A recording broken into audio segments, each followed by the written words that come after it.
नमस्ते बच्चों, हिंदी की कक्षा में आप सभी का स्वागत है। बच्चों, हमारी नवी कक्षा में हिंदी के पाठ्यक्रम की 2 पुस्तकें हैं। पहली स्पर्श भाग 1 और दूसरी संचयन भाग 1। स्पर्श भाग 1 हमारी मुख्य पाठ्य पुस्तक है और संचयन भाग 1 पूरक पाठ्य पुस्तक। हम स्पर्श पाठ्य पुस्तक के गद्य खंड का पाठ 2 दुख का अधिकार पिछली कक्षा में पढ़ चुके हैं और आज हम संचयन पाठ्य पुस्तक का पाठ 1 गिल्लू पढ़ने जा रहे हैं। गिल्लू, यह पाठ एक छोटे से गिलहरी के बच्चे के बारे में है जो बहुत ही रोचक है। इस पाठ में प्राणी और प्रकृति के स्नेह तथा प्रेम भाव को उजागर किया गया है। इसके साथ साथ इसमें पशु पक्षियों के स्वभाव और जीवन शैली की जानकारी भी दी गई है। इस पाठ में प्राणी, पशु पक्षी व पर्यावरण के प्रति लेखिका का प्रेम भी दर्शाया गया है। गिल्लू पाठ की लेखिका है महादेवी वर्मा। पाठ प्रारंभ करने से पहले हम उनका जीवन परिचय जान लें। महादेवी वर्मा का जन्म 26 मार्च 1907 में फर्रुखाबाद, उत्तर प्रदेश में हुआ। उनकी मृत्यु 11 सितंबर 1987 में इलाहाबाद, उत्तर प्रदेश में हुई। महादेवी वर्मा ने इंदौर मिशन स्कूल से प्रारंभिक शिक्षा प्राप्त की। सन 1932 में इलाहाबाद विश्वविद्यालय से संस्कृत में एमए पास किया। महादेवी वर्मा को उपन्यासकार, कवयित्री और लघु कथा लेखिका के रूप में जाना व पहचाना जाता है। महादेवी वर्मा के प्रचलित संग्रह और कृतियाँ हैं। उनका प्रचलित कविता संग्रह है निहार, रश्मि, नीरजा, संध्या गीत, दीपशिखा, सप्तपर्णा, प्रथा आयाम और अग्निरेखा। उनके प्रमुख रेखा चित्र हैं अतीत के चलचित्र, स्मृति की रेखाएं। उनके प्रमुख संस्मरण हैं पथ के साथी, मेरा परिवार, स्मृति चित्र और संस्मरण। उन्होंने कई निबंध लिखे हैं। उनके निबंध संग्रह है श्रृंखला की कड़ियाँ, विवेचनात्मक गद्य, साहित्यकार की आस्था तथा अन्य निबंध। महादेवी वर्मा को सन 1956 में पद्म भूषण, सन 1982 में ज्ञानपीठ पुरस्कार से तथा सन 1988 में पद्म विभूषण से सम्मानित किया गया। महादेवी वर्मा द्वारा लिखित मेरा परिवार में से चयनित गिल्लू एक गिलहरी से संबंधित संस्मरण है। संस्मरण स्मृति के आधार पर किसी विषय पर अथवा किसी व्यक्ति पर लिखित आलेख को संस्मरण कहते हैं। संस्मरण को साहित्यिक निबंध की एक प्रवृत्ति भी माना जा सकता है। ऐसी रचनाओं को संस्मरणात्मक निबंध कहा जाता है। संस्मरण लेखक का दृष्टिकोण भिन्न रहता है, यानी अलग रहता है। संस्मरण में लेखक जो कुछ स्वयं देखता है और अनुभव करता है उसी को अपनी रचनाओं में चित्रित कर देता है। लेखक की स्वयं की अनुभूतियाँ तथा संवेदनाएं संस्मरण में अंतर्निहित रहती है। प्रस्तुत कहानी के 5 चरण हैं। प्रथम चरण गिल्लू व लेखिका की प्रथम मुलाकात। द्वितीय चरण गिल्लू व लेखिका के बीच संबंधों की घनिष्ठता। तृतीय चरण गिल्लू के जीवन में प्रथम वसंत का आगमन। चतुर्थ चरण गिल्लू सभी प्राणियों में अपवाद का रूप। 5वां चरण संवेदनशील गिल्लू के जीवन का अंतकाल। लेखिका के घर में सोन जूही का पौधा है। उसमें एक पीला फूल आया है। उसे देखकर लेखिका के मन में अचानक गिल्लू की याद आ जाती है। गिल्लू इसी सघन हरियाली में छिपकर बैठा करता था। सघन यानी घनी। परंतु आज तो वह मर चुका है।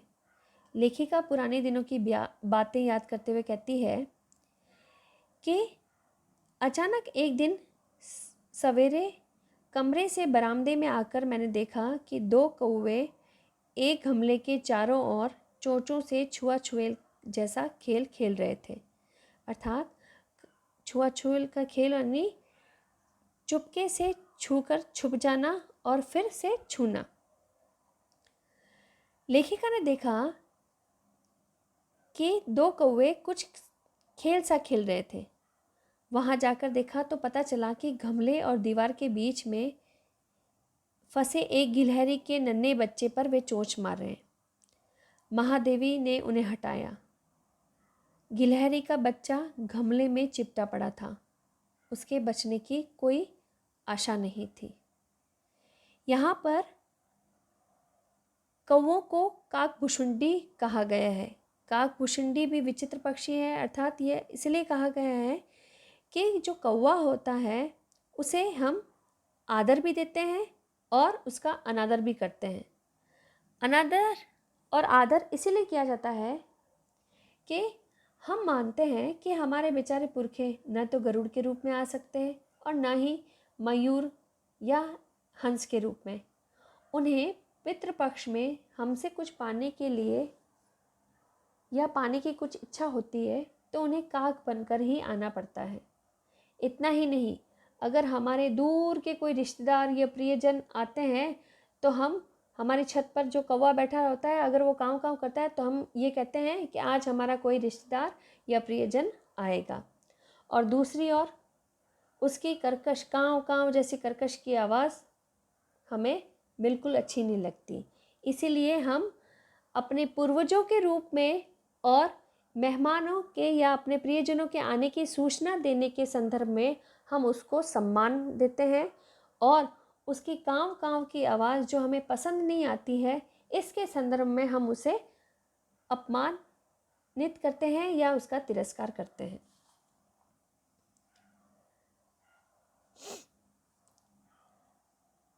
सबने कहा कि कौवों की चोंच का घाव लगने के बाद यह बच नहीं सकता, अतः इसे ऐसे ही रहने दिया जाए।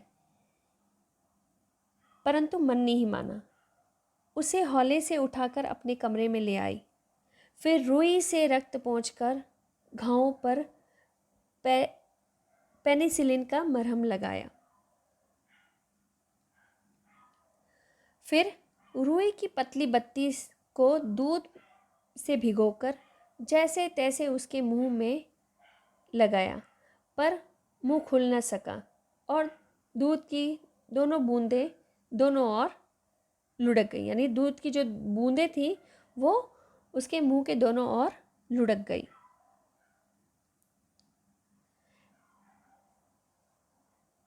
तीसरे दिन वह स्वस्थ हो गया। वह लेखिका की उंगली को अपने नन्हे पंजों से पकड़कर इधर उधर देखने लगा। 3-4 मास में उसकी जब्बेदार पूंछ घनी हो गई और चमकीली आंखों से वह सबको हैरान करने लगा। तभी उसका नाम रख दिया गया गिल्लू।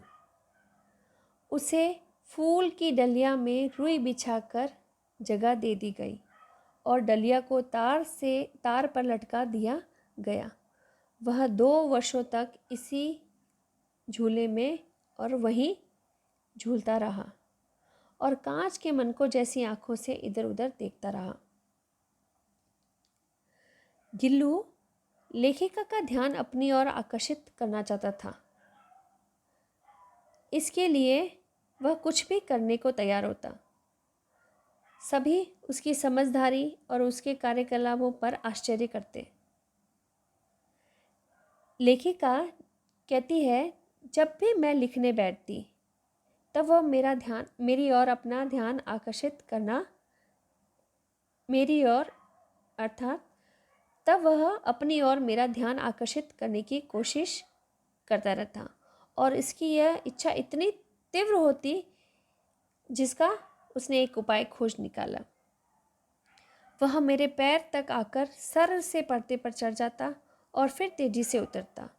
उसका यह दौड़ने का क्रम तब तक चलता रहता जब तक मैं उसे पकड़ने के लिए ना उठती। वह मेरे पैर तक आकर सर से पर्दे पर चढ़ जाता और फिर उसी तेजी से उतरता। उसका यह दौड़ने का क्रम तब तक चलता रहता जब तक मैं उसे पकड़ने के लिए ना उठती थी। भूख लगने पर वह चिक-चिक करके मानो वह मुझे सूचना देता, और काजू या बिस्किट मिल जाने पर उसी स्थिति में लिफाफे से बाहर वाले पंजों से पकड़कर कुतरता था। उसे लिफाफे में क्यों बंद कर दिया गया था? क्योंकि जब वह लेखिका का ध्यान अपनी ओर आकर्षित करना चाहता था, तो लेखिका ने क्या किया, एक लंबे से लिफाफे में उसे बंद कर देती, जिसके उस लिफाफे का आगे का जो भाग होता खुला रहता, और उस आगे के भाग पर गिल्लू के पंजे और सर निकल आते थे। ऐसी स्थिति में वह बाहर होने वाली घटनाओं या क्रियाकलापों को देखता रहता, और जब उसे भूख लगती तो वह चिक चिक करके मानो मुझे बताता कि मुझे खाने को कुछ चाहिए। तब मैं यानी लेखिका उसे काजू या बिस्किट उसे लिफाफे के बाहर जो पंजे होते थे वहाँ पर उन पंजों में पकड़ा देती, और वह वहीं पर उन पंजों में पकड़े पकड़े उसे कुतरता रहता और खाता।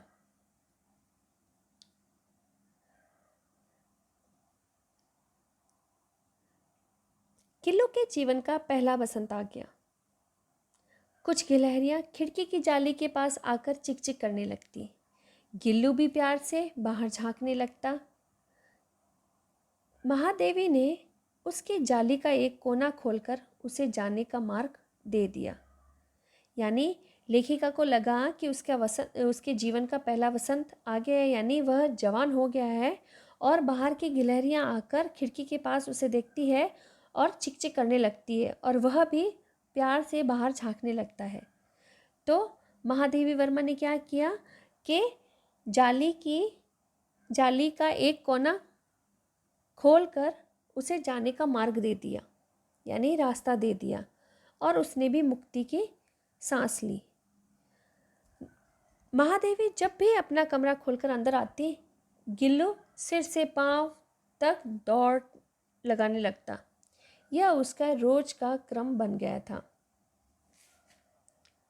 अब गिल्लू अपने साथियों के बीच जाकर उनका नेता बन गया था। वह दिन भर पेड़ों की डालों पर उछलता कूदता रहता था। ठीक 4 बजे वह वापस अपनी जाली में आ जाता, जिसमें लेखिका को चौंकाने की इच्छा जाग गई थी।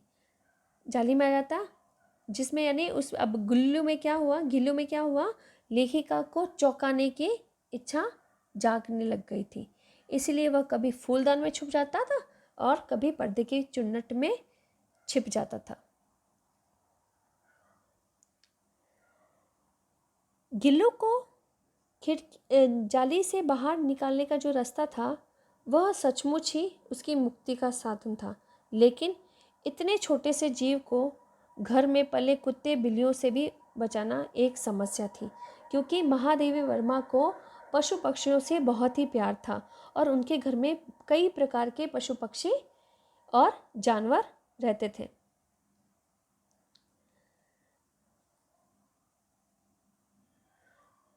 महादेवी वर्मा कहते हैं, मैं जब कमरे से बाहर जाती तो वह भी क्या करता, खिड़की की खुली जाली से बाहर चला जाता और दिन भर उन गिलहरियों के झुंड का नेता बनकर खेलता रहता और डाल डाल पर उछलता, और ठीक 4 बजे वह खिड़की से भीतर आकर अपने झूले में झूलने लगता।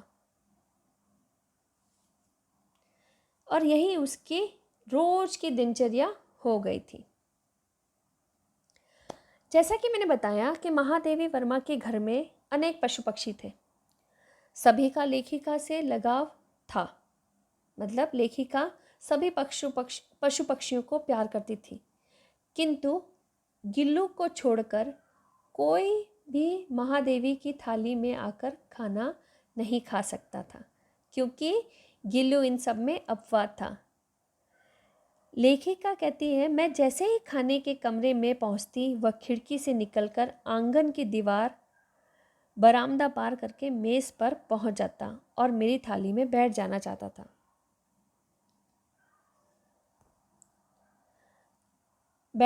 था।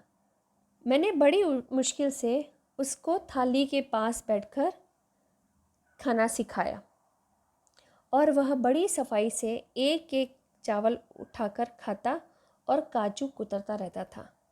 काजू उसका प्रिय खाद्य था, यानी काजू उसका फेवरेट फूड था। यदि उसे काजू ना मिलता तो वह अन्य खाद्य पदार्थ नहीं खाता था, यानी अगर उसको काजू नहीं दिया जाता तो वह दूसरी चीज़ें भी नहीं खाता। इसी बीच लेखिका कहती है कि मुझे मोटर दुर्घटना में आहत होकर कुछ दिन अस्पताल में रहना पड़ा। यानी एक बार मोटर दुर्घटना में घायल होकर महादेवी वर्मा को अस्पताल में रहना पड़ा। उन दिनों गिल्लू ने अपना प्रिय खाद्य काजू भी नहीं खाया, क्योंकि जब लेखिका अस्पताल में थी तब उन दिनों उनके कमरे का दरवाज़ा खोला जाता तो गिल्लू अपने झूले से उतरकर दौड़ता और देखता और फिर किसी दूसरे को देखकर उसी तेज़ी से वापस अपने घोंसले में जा बैठता, क्योंकि उसे तो किसका इंतज़ार रहता था? महादेवी वर्मा का। और महादेवी वर्मा दिखाई नहीं देती तो वो जिस फुर्ती से नीचे उतर कर आता था उसी फुर्ती से वापस अपने घोंसले में जाकर बैठ जाता था। और इसीलिए उसने काजू भी, उसको दिए जाने वाले काजू भी नहीं खाए। उसके दिए गए सारे काजू उसकी जाली में पड़े हुए मिले। जब महादेवी अस्वस्थ होकर घर पर आई तो वह महादेवी के सिरहाने पर बैठकर अपने नन्हे नन्हे पंजों से उसके सिर और बालों को सहलाता था। यानी महादेवी वर्मा कहती है, जब मैं अस्वस्थ थी तो वह तकिए पर सिरहाने बैठकर अपने नन्हे पंजों से मेरे सिर और बालों को इतने हौले हौले से सहलाता कि उसका हटना एक परिचारिका के हटने के समान लगता था।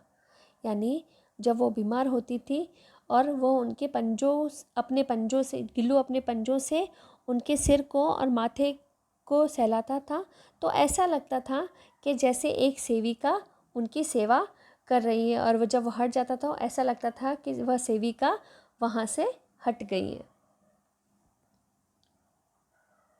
गिलहरियों का जीवन 2 वर्ष के जितना ही होता है, यानी उनकी आयु 2 वर्ष से अधिक नहीं होती। अतः गिल्लू की जीवन की यात्रा का अंत आ ही गया था। दिन भर उसने न कुछ खाया न बाहर गया। अंतिम रात में, यानी रात के अंत में, गिल्लू ने खाना पीना छोड़ दिया। रात को वह अपने झूले से उतरकर महादेवी के बिस्तर पर आ गया।